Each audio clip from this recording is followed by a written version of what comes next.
నమస్కారం, welcome to 6 TV. శక్తి పీఠాల రహస్యం ప్రత్యేక కార్యక్రమానికి స్వాగతం. హిందువులు పార్వతీదేవిని ఆరాధించే దేవాలయాల్లోని పురాణ గాథ ప్రకారంగాని లేదంటే కొన్ని స్థలాలను శక్తి పీఠాలుగా గుర్తించారు. అయితే శక్తి పీఠాలు మొత్తం 18 అని, కొంతమంది వచ్చేసి వాటిని 51 అని, ఇంకొంతమంది 52 అని, ఇంకొంతమంది వచ్చేసి 108 శక్తి పీఠాలు ఉన్నాయి అనేసి అంటున్నారు. అసలు శక్తి పీఠాలు మొత్తం ఎన్ని, అసలు శక్తి పీఠాల యొక్క రహస్యాలు ఏంటి అనే వాటి గురించి గురువు గారిని ఈరోజు అడిగి తెలుసుకుందాం. నమస్కారం గురువు గారు. నమస్కారం అమ్మా భవాని. శక్తి పీఠాల రహస్యం ప్రత్యేక కార్యక్రమానికి స్వాగతం గురువు గారు. Thank you. గురువు గారు, మనకి అష్టాదశ శక్తి పీఠాలు ఎన్ని అంటే కొంతమంది 18 అంటున్నారు, కొంతమంది 50 అంటారు, కొంతమంది 52 అంటారు, ఇంకొంతమంది వచ్చేసి 108 శక్తి పీఠాలు ఉన్నాయి అనేసి అంటున్నారు. ఇలా రకరకాలుగా మనకి ఇంకా చెప్పుకుంటూనే వస్తుంది. కానీ మనకి వచ్చేసి ఏంటంటే మనకు అష్టాదశ శక్తి పీఠాలు ఎన్ని అంటే 18 అంటారు. కొన్ని శక్తి పీఠాల గురించి తెలుసుకోవాలి, వాటి గురించి ఏంటి, అసలు శక్తి పీఠాల రహస్యం ఏంటి అంటే మనకి అమ్మవారి యొక్క శరీర భాగాలు వచ్చేసి అవి విడివిడిగా వెళ్ళిపోవడం ద్వారా సో దాన్ని మనం శక్తి పీఠాలుగా గుర్తిస్తున్నాము. కానీ దాని రహస్యం ఏంటి, దాని వెనుక ఉన్న కారణం ఏంటి, అసలు శక్తి పీఠాలు ఎక్కడెక్కడ ఉన్నాయి, అక్కడ దాని యొక్క ప్రత్యేకత ఏంటి అనే వాటి అన్నిటి గురించి నేను ఈ రోజు మిమ్మల్ని అడగాలి అనేసి అనుకుంటున్నాను. ఫస్ట్ నేను అడిగే శక్తి పీఠం ఏంటి అంటే మన రాష్ట్రంలో వచ్చేసి మన తెలంగాణలో వచ్చేసి జోగులాంబ శక్తి పీఠం ఒకటి, అలాగే మనకి శ్రీశైలంలో కూడా బ్రహ్మరాంబిక శక్తి పీఠాలు ఉన్నాయి. సో ఆ రెండింటి గురించి, వాటి రహస్యాలు ఏంటి, వాటి ప్రత్యేకత ఏంటి, అమ్మవారి గురించి మాకు తెలియచేయండి గురువు గారు. తప్పకుండా అమ్మా. ఫస్ట్ మనకి అష్టాదశ శక్తి పీఠాలు అంటాం. అష్ట అంటే 8, దశ అంటే 10, 10+8 అష్టాదశ 18 పీఠాస్. ఇది ఎవరు ఐడెంటిఫై చేశారు, వీటిని గుర్తించారంటే జగద్గురు ఆదిశంకరాచార్యులు వారు గుర్తించారు. శక్తి పీఠాలు మనకి ఎన్ని శక్తి పీఠాలు, ఒక్కొక్క పురాణం ఒక్కొక్కటి చెప్తోంది అనమాట. కాళికా పురాణం ఒకటి చెప్పుద్ది, స్కంద పురాణం ఒకటి చెప్పుద్ది, దేవీ భాగవతం ఒకటి చెప్పుద్ది. నేను కూడా నీకులాగే కన్ఫ్యూజ్ అయ్యేవాడిని చిన్నప్పుడు. నేను దేవి ఉపాసకుడిని కాబట్టి నిజంగా అమ్మవారి గురించి తెలుసుకోవాలి, వినాలి అని చెప్పేసి మనకి తెలిసింది, మనకి నార్మల్ గా పైన మాత్రమే తెలుసు. ఇంకా డెప్త్ గా మనం తెలుసుకోవాలి, మనకు వచ్చే జనరేషన్ కి, నెక్స్ట్ జనరేషన్ కి కూడా మనం తెలియచేయాలి. ప్రయాగే మాధవేశ్వరి అన్నాం. నేను కాశీ వెళ్ళినప్పుడు ప్రయాగ తీసుకెళ్ళాను మొత్తం జనం అంతా తీసుకెళ్ళి, నేను స్టూడెంట్ ఏజ్ లో ఉన్నప్పుడు తీసుకెళ్తే అక్కడ మాధవేశ్వరి దేవి టెంపుల్ ఒకటి చెప్పారు, ఇంకొకటి ఉంది మాధవేశ్వరి, ఇది ఒరిజినల్, అది డూప్లికేట్ అనేవారు. మళ్ళీ అక్కడ కూడా వెళ్ళేవాళ్ళం, ఇదేమిట్రా నాయన, అమ్మవారి గుడికి వస్తే డూప్లికేట్ ఏంటి ఒరిజినల్ ఏంటి అనుకునేవాడు. అలాగే ఉజ్జయినిలో కూడా అమ్మవారి గుళ్ళు 2 ఉంటాయి. ఏమిటి అంటే ఆ తర్వాత పరిశోధన చేస్తే ఈ అష్టాదశ శక్తి పీఠాలలో ఒకటేమో ఇందులో వస్తుంది, 52 శక్తి పీఠాలలో ఇంకొక గుడి ఉంటుంది అనమాట.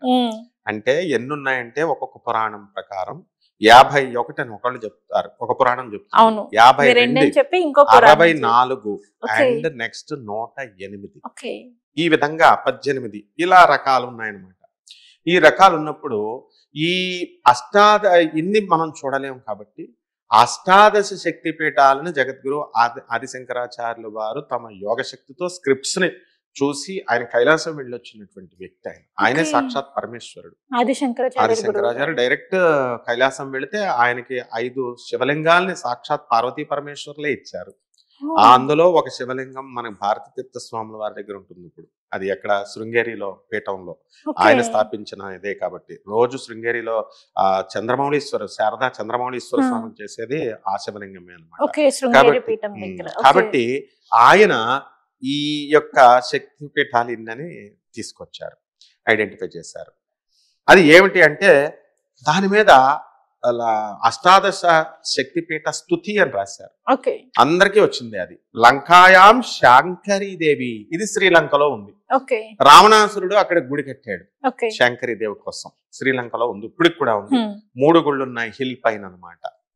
తర్వాత ఆర్కియలాజికల్ డిపార్ట్మెంట్ చెప్పింది నేను చెప్తున్నా. కామాక్షి కాంచికాపురే, మన మెడ్రాస్ కి 75 కిలోమీటర్ల దూరంలో కంచీపురం ఉంది. అక్కడ కంచి కామాక్షి అమ్మవారు స్వయంభూగా వెలిశారు, శక్తిపీఠం కూడా.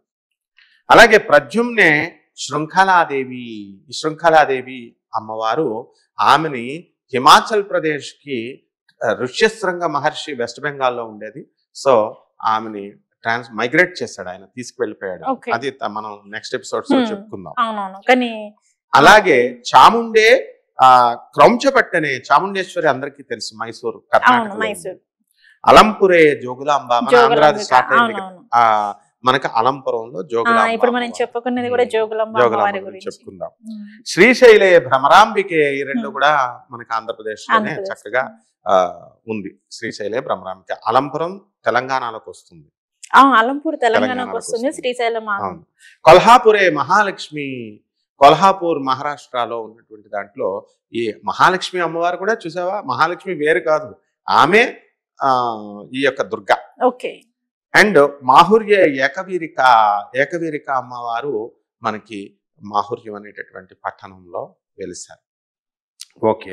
ఉజ్జయిన్యాం మహాకాళి, ఉజ్జయినిలో మహాకాళేశ్వరుడు, మహాకాళి అమ్మవారు. పీఠిక్యాం పురుహూతిక, పిఠాపురంలో పురుహూతిక అమ్మవారు.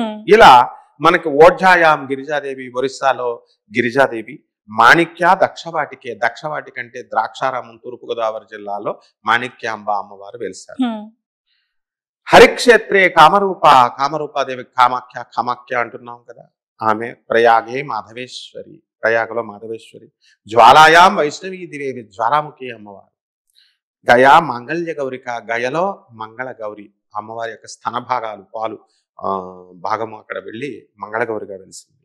వారాణ్యస్యాం విశాలాక్షి, కాశీలో విశాలాక్షి దేవి.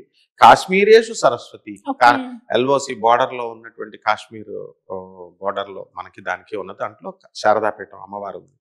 అష్టాదశ పీఠాలు ఈ విధంగా 18 ఉన్నాయి.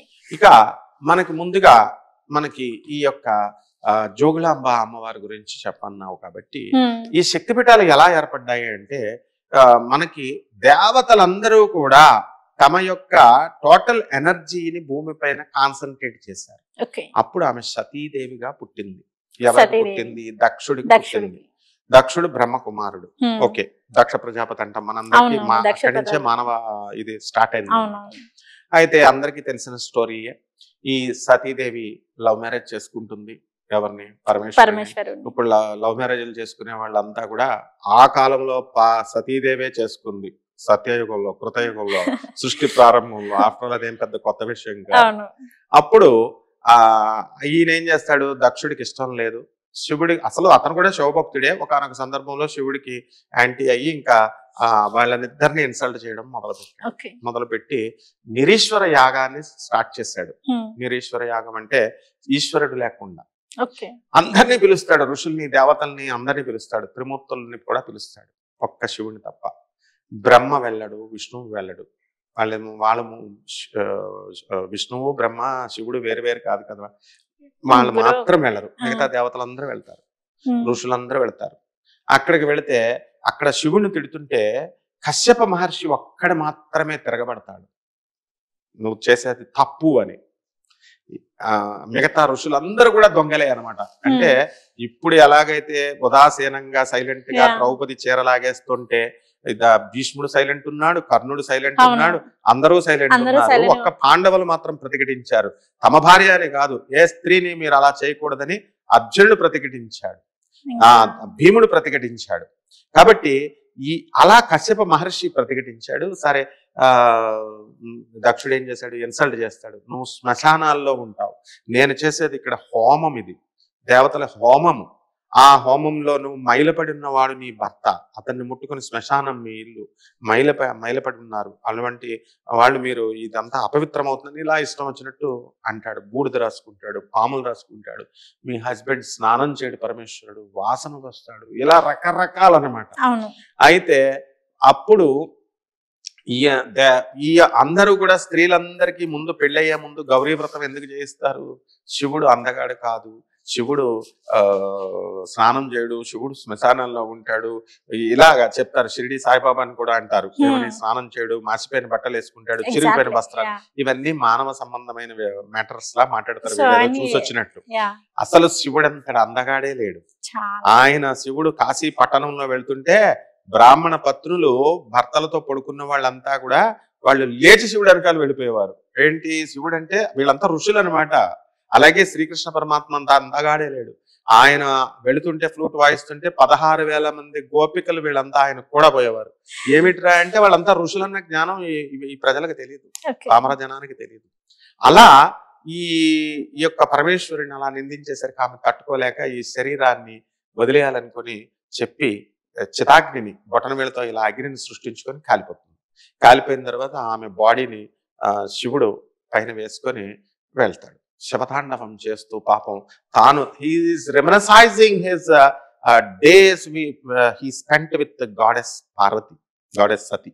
ఇప్పుడున్న వాళ్ళు ఉన్నారు భర్తలు చచ్చిపోతే సంవత్సరం తిరగకుండానే 3 నెలలకే, నాకు తెలిసిన వాళ్ళు చంటి చంటి అని పిలిచేవాడు. మేము రైల్వే క్వార్టర్స్ లో ఉన్నప్పుడు మా ఇంటి పైన, ఆంటీ ఇంత ప్రేమ చూపిస్తున్నాడు, నువ్వు చచ్చిపోయిన వెంటనే నేను వేరే వెంటనే పెళ్లి చేసుకుంటాడు మీ అంకులు అనేవాడిని. వీరాస్వామి అని అంకులు రైల్వే డ్రైవర్ ఆయన. అంటే నోర్మీరా అనేది మా ఆంటీ.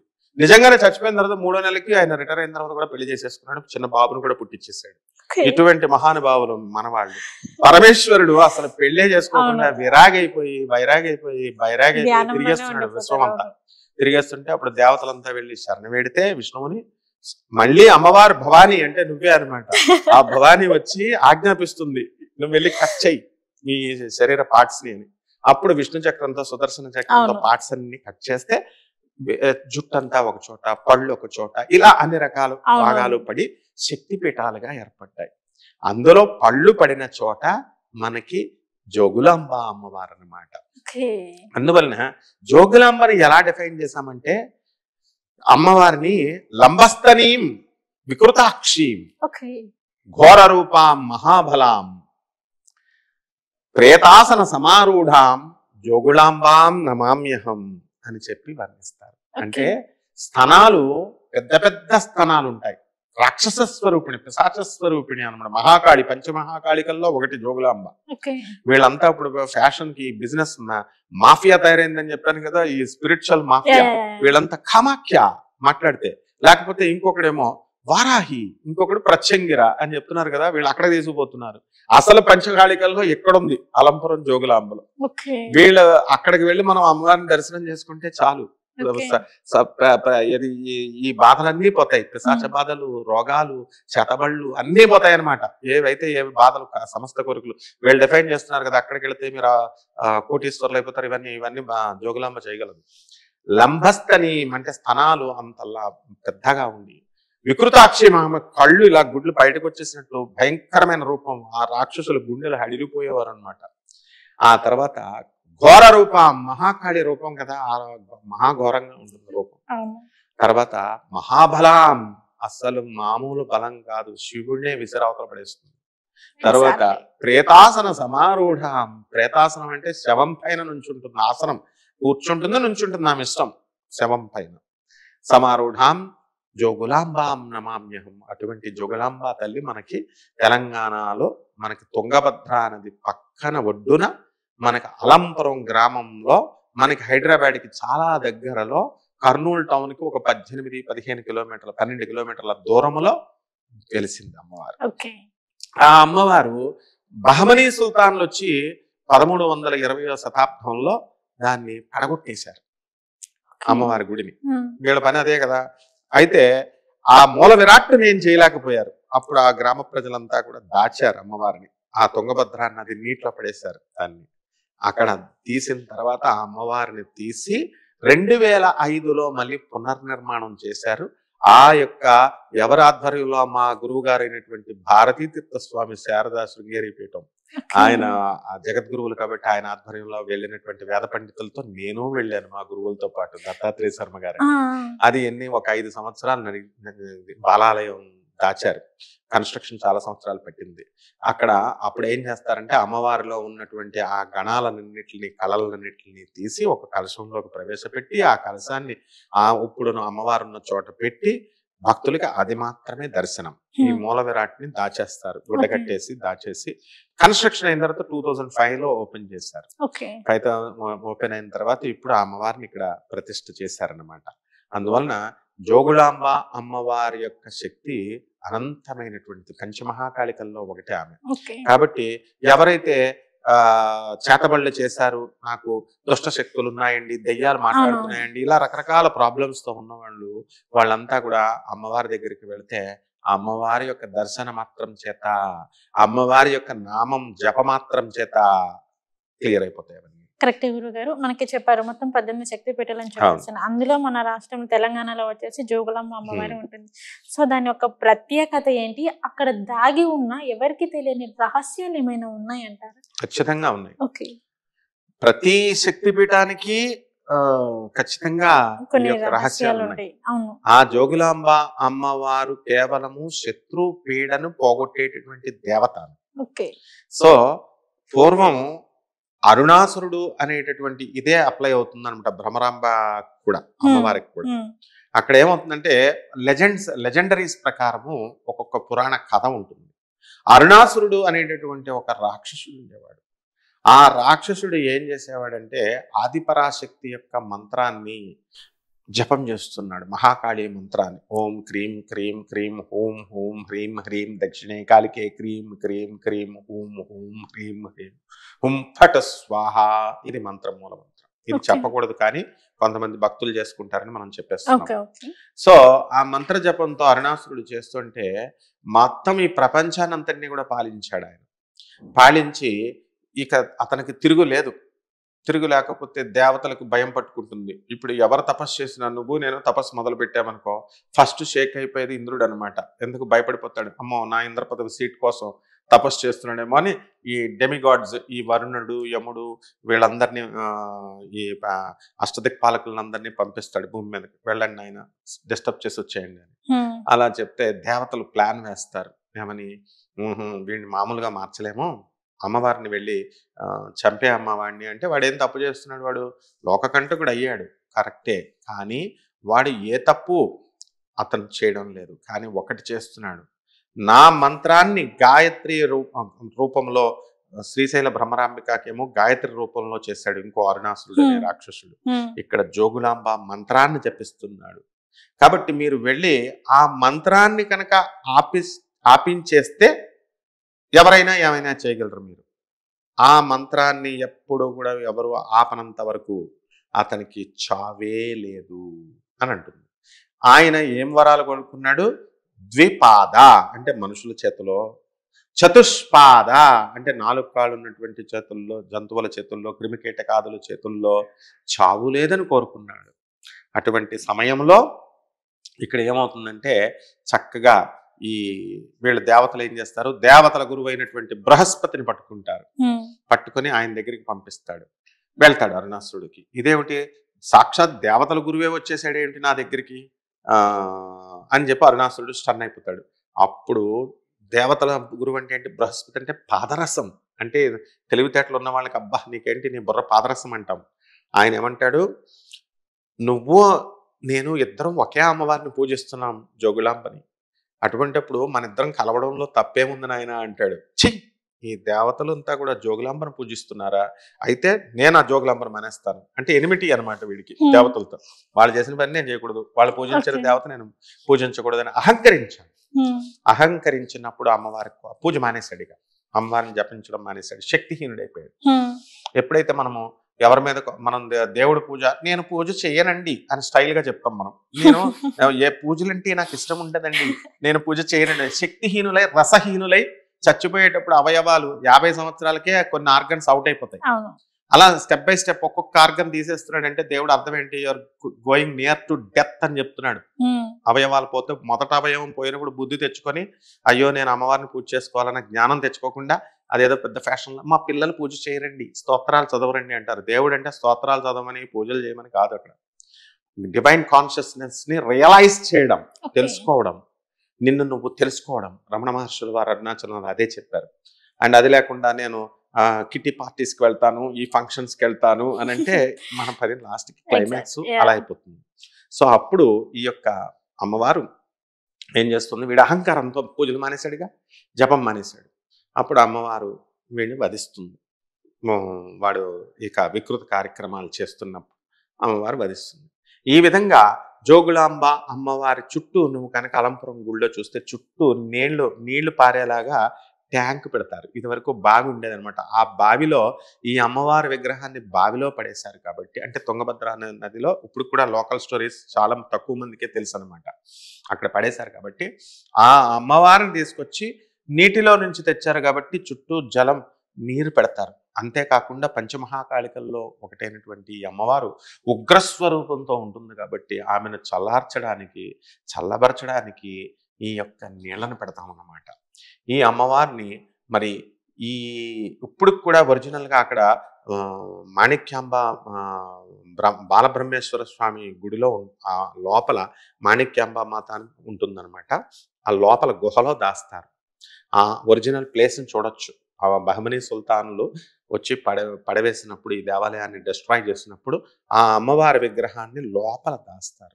అది తీసుకెళ్ళి ఇప్పుడు యథాతథంగా ఇప్పుడు మనం చూస్తున్నటువంటి అమ్మవారిని నిమ్మకాయలు వేస్తాము, దండ చూడండి ఎంత సాత్విక పూజో. నిమ్మకాయలు వేస్తాము, గుమ్మడికాయలతో హారతిస్తాము, అండ్ కొబ్బరికాయలు కొడతాము, అరటిపళ్ళు కొడతాము. ఇదే పూజ అంటే.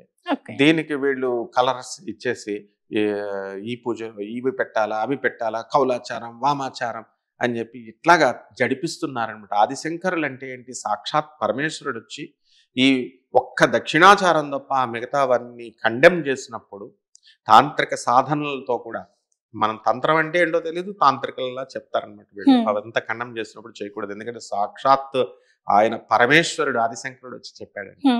ఆ విధంగా ఈ యొక్క డబ్బు లేనటువంటి వాళ్ళకి డబ్బులు, సంతానం లేనటువంటి వాళ్ళకి సంతానము, వీళ్ళందరికీ కూడా ఆ అమ్మవారు జోగులాంబ అమ్మవారు చక్కగా నయం చేస్తుంది. ఇందులో ఒక అమ్మాయి అంటే లైవ్ తెలియాలి కదా జనానికి, జోగులాంబ అమ్మవారు నయం చేసింది అని చెప్పడానికి. దిల్సుఖ్ నగర్లో రమ అని ఒక అమ్మాయి ఉంటుంది. ఆమె ఎప్పుడు చూసినా ఆ ప్రత్యంగరాదేవి వారాహి దేవి గుడి దగ్గరే అడుక్కుంటుంది పాపం డబ్బుల కోసం. వెళ్ళి అలంపురంలో ప్రతి అమావాస్యకి వెళుతుంది. అక్కడ బీటెక్ చదివినటువంటి భవానీ అన్న అమ్మాయి చేతబళ్ళు చేశారని చెప్పి రోగాలతో ఇదంతా చర్మం ఇప్పుడు కూడా ఉంటుంది. ఆమె కొత్తపేట ఆ మహాలక్ష్మి టెంపుల్ స్టార్టింగ్ లో ట్రాన్స్ఫార్మర్ కింద వీల్ చైర్ లో ఉంటుంది. వాళ్ళు నా స్టూడెంట్స్ కాబట్టి వీళ్ళిద్దరి గురించి చెప్తున్నాను నేను. చేతబళ్ళు వాళ్ళ మేనత్త చేశారట. నాలో 3 భూతాలు 3 దెయ్యాలు ఉన్నాయి అంటదనమాట ఆమె. ఎవరు? ఈ రమ అన్నామె. వీళ్ళు మిరాకలస్ గా ప్రతి అమావాస్యకి మన పురోహితులు, ఇప్పుడున్నటువంటి ఎగ్జిక్యూటివ్ ఆఫీసర్ వీళ్ళంతా కూడా హోమం స్టార్ట్ చేశారు. ప్రతి వారము అమావాస్యకి వీళ్ళు వెళ్తారు. అమావాస్యకి ఫుల్ జనం.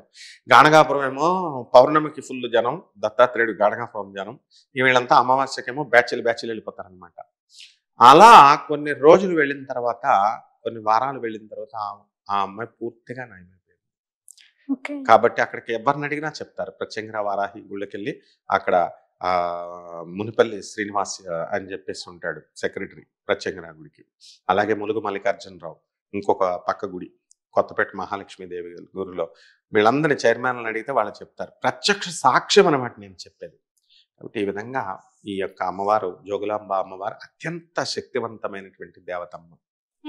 ఇక భ్రమరాంబ అమ్మవారు మనకి ఎక్కడ? శ్రీశైలం.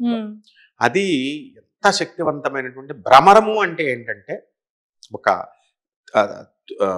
ఈ కీటకము, ఒక పురుగు అంటే కందిరేగ అంటాం చూడు. భ్రమరము అంటే తుమ్మెదలాగా కందిరేగ లాంటిది. ఒక రాక్షసుడు ఉన్నాడు, వాడి పేరు కూడా అరుణాసురుడే. అయితే ఆ అరుణాసురుడు వేరు, ఇందాక నేను చెప్పిన జోగులాంబలో ఉన్న అరుణాసురుడు వేరు. నరకాసురుడు అంటాము. నరకాసురుడేమో సత్యభామ చంపిన నరకాసురుడు వేరు.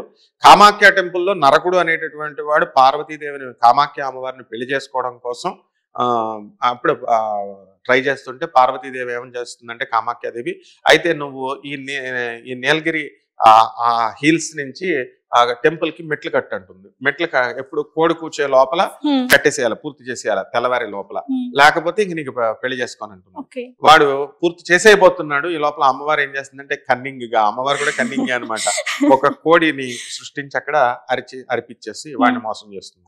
అప్పుడు వాడు ఏం చేస్తాడు? ఇంకా బెకారి అయిపోతాడు. ఆడవాళ్ళు హ్యాండ్ ఇస్తే ఏమవుతారు? మగవాడు బెకారి అయిపోయాడు. నరకాసురుడు. ఆ నరకాసురుడు వేరు, ఈ నరకాసురుడు వేరు. సత్యభామ చంపింది, శ్రీకృష్ణుడి భార్య చంపింది. సో అలాగే ఈ అరుణాసురుడు అనేటటువంటి వాడు కూడా ఈ గాయత్రి మంత్ర జపంతో అమ్మవారిని పూజ చేసేవాడు. సేమ్ స్టోరీ మళ్ళీ.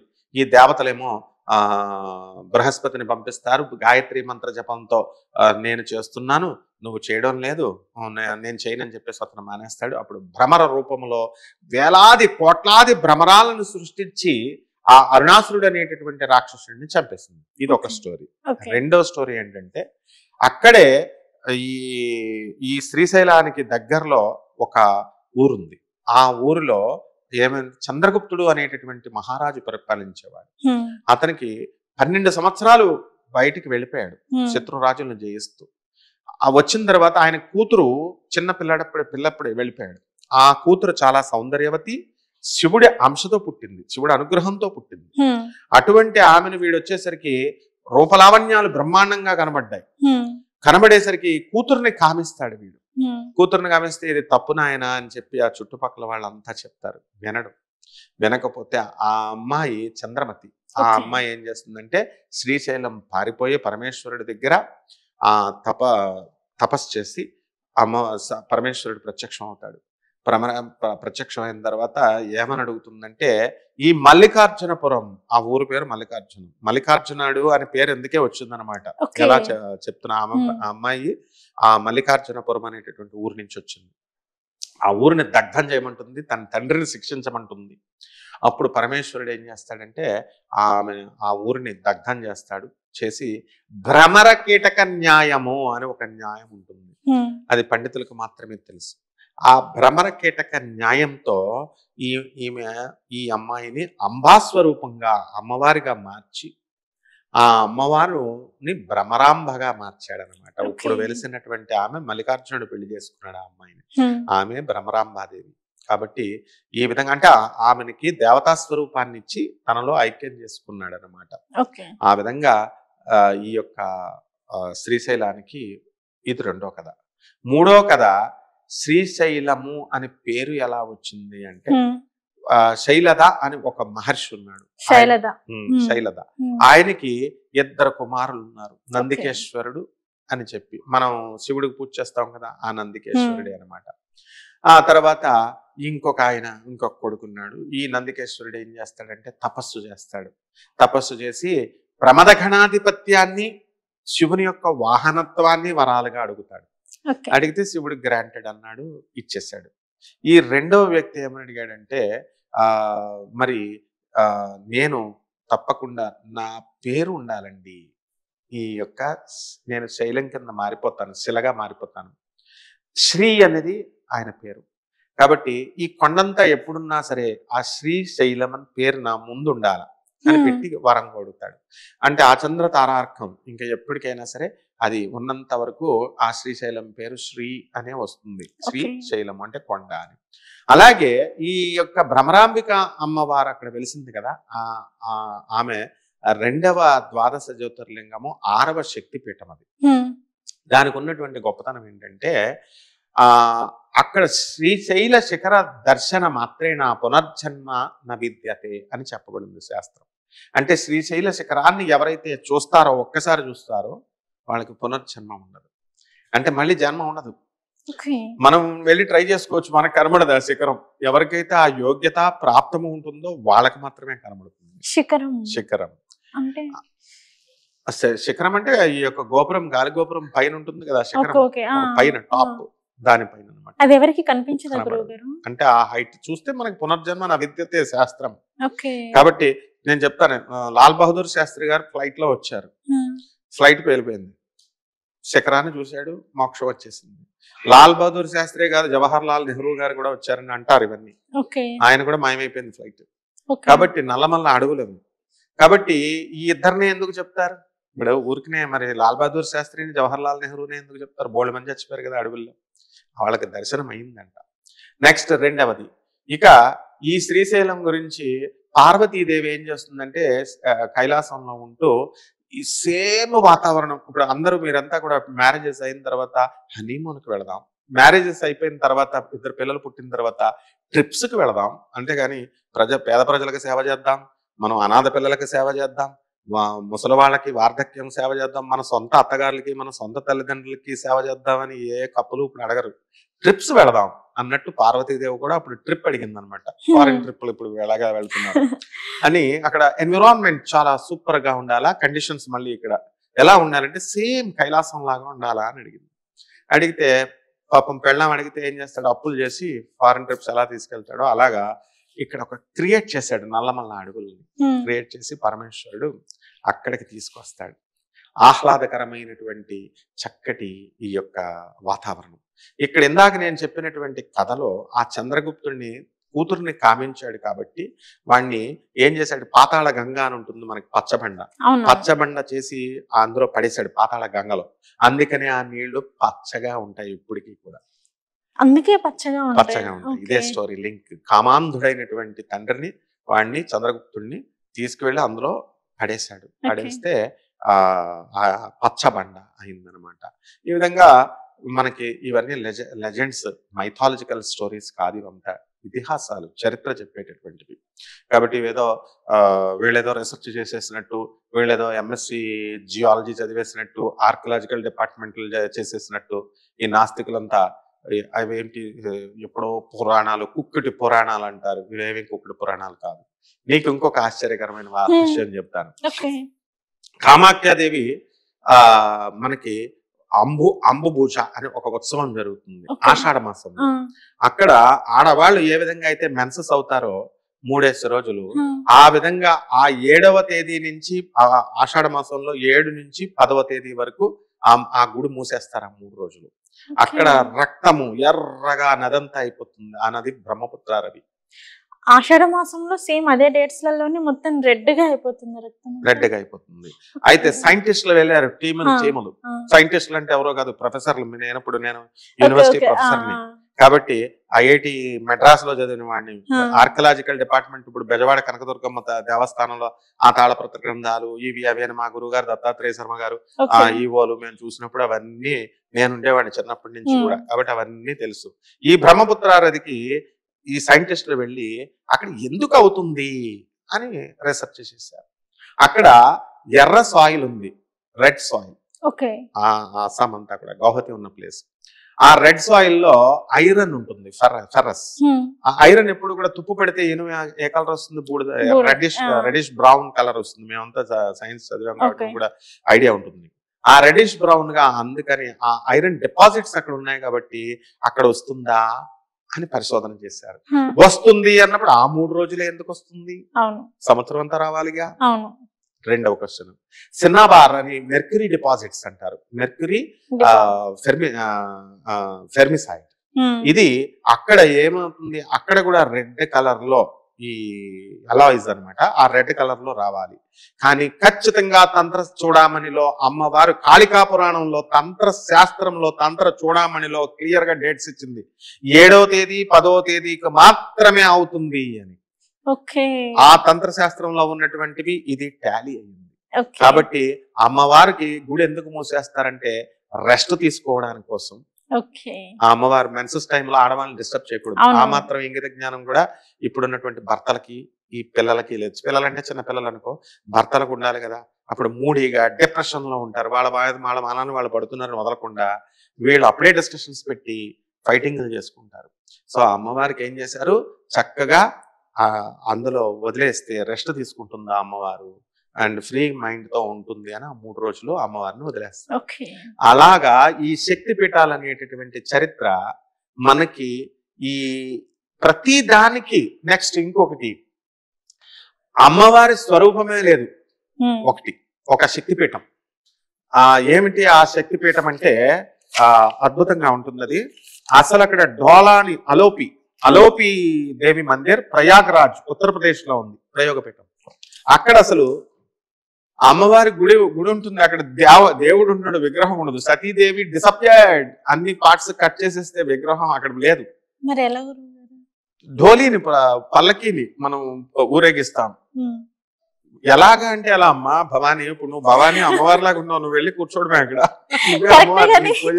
అమ్మవారు కూడా ఉండరు, 2 చోట్ల స్టాచ్యూస్ ఉండవు. సో ఈ అలోపి శక్తి పీఠం ఒకటి. ఆ తర్వాత ఈ అమ్మవారు, ఎందుకంటే సతీదేవి ప్రతి చోట, నీకు ఒకటి చెప్తాను చూడు, స్త్రీయే దేవత, మనుషులంతా తెలుసుకోవాల్సిందే. భార్య, చెల్లి, తల్లి, ఎవరైనా సరే స్త్రీ స్వరూపంలో ఉన్నదే అమ్మవారు. అందువలన అమ్మవారు డిజైపర్ అయిపోయింది. ఎలాగా అంటే ప్రతి ఇంట్లోనూ అమ్మవారు ఉంది. అక్కడ శక్తిపీఠాలకు వెళ్లాల్సినటువంటి అవసరం లేదు. వీళ్ళని గౌరవంగా చూసుకుంటే ఆది పరాశక్తి యొక్క అనుగ్రహం వస్తుంది. వీళ్ళని కనుక రెచ్చగొడితే వీళ్ళల్లో ఉన్నటువంటి అమ్మవారు మహాకాళిక లేస్తుంది, చండి లేస్తుంది, వీళ్ళందరినీ కూడా కాట తీస్తుంది. కాబట్టి ఈ యొక్క holiest of all the places Alopi ఏమన్నాడంటే ప్రయాగ్రాజ్ లో మళ్ళీ ఇంకోటి కూడా ఫింగర్స్ పడినటువంటిది లలితా పరమేశ్వరిది వేరే చోట ఉంది ప్రయాగ్రాజ్ లో అనేటటువంటిది కూడా మనకి ఉన్నదనమాట. ఈ ఫైనల్ పార్ట్ ఉత్తరప్రదేశ్ లో ఉన్నది ఏమంటున్నాడు, వుడెన్ క్యారేజ్ కానీ డోలీ కానీ ఉంటుంది. అండ్ డిసపరెన్స్ ఆఫ్ ద గాడెస్ సతీ. అందువల్ల ఇవన్నీ కూడా తంత్ర శాస్త్రాల నుంచి తీసుకున్నటువంటివి అవన్నీ. So Chanakya, Nalanda universities, Banaras Hindu universities లో తంత్ర గ్రంథాలన్నీ కూడా ఉన్నాయి మనకి చక్కగా. ఎక్కడైతే యూనివర్సిటీ లైబ్రరీస్ లో తంత్ర స్క్రిప్ట్స్, వీళ్ళు ఏం చేస్తారంటే ఆ తంత్ర స్క్రిప్ట్స్ ని బట్టి అవి ఇంగ్లీష్ లో ఉంటాయి, సాంస్క్రిట్ లో ఉంటాయి, డిఫరెంట్ లాంగ్వేజెస్ లో ఇవన్నీ కూడా ఉంటాయి. సో మనము ఏ భాషలో ఉంటేనేమి మనం నేర్చుకోవాల్సింది చక్కగా ఈ యొక్క ఆదిపరాశక్తి యొక్క మహిమని, తత్వాన్ని తెలుసుకొని మనం పూజ చేస్తున్నప్పుడు ఖచ్చితంగా ఆ అమ్మ మన కన్న తల్లి తిండి పెడుతుంది, భార్య తర్వాత తదనంతరం తిండి పెడుతుంది చనిపోయేంత వరకు. So wife is no other than mother. భార్యే తల్లి. ఆ పరిజ్ఞానం తెలుసుకున్నప్పుడు ప్రపంచం అంతా కూడా ఆదిపరాశక్తి యొక్క విశ్వస్వరూపంగా, విశ్వరూప దర్శనంగా మనకు కనబడుతుంది. ఓకే గురుగారు, అమ్మవారి గురించి, శక్తిపీఠాల గురించి మాకు చాలా చక్కగా చెప్పారు. ఎందుకంటే శక్తిపీఠాల గురించి అందరికీ తెలుసు. శక్తిపీఠాలు అంటే ఏంటి అంటే అమ్మవారి యొక్క శరీర భాగాలలోనే ఒక్కొక్క భాగం వచ్చేసి ఇట్లా ఒక్కొక్క చోట ఉంది, అదే శక్తిపీఠాలు అనేది అవును అనుకుంటారు తప్పించి ఎవరికి శక్తిపీఠాలు ఒక రహస్యం ఏంటి, అందులో దాగి ఉన్న స్టోరీ ఏంటి అన్న దాని గురించి ఎవరికి తెలియదు. సో వాటన్నిటి గురించి, దాని వెనక ఉన్న ప్రత్యేకత ఏంటి అన్న దాని గురించి కూడా మాకు తెలియజేశారు. ధన్యవాదాలు. ధన్యవాదాలు.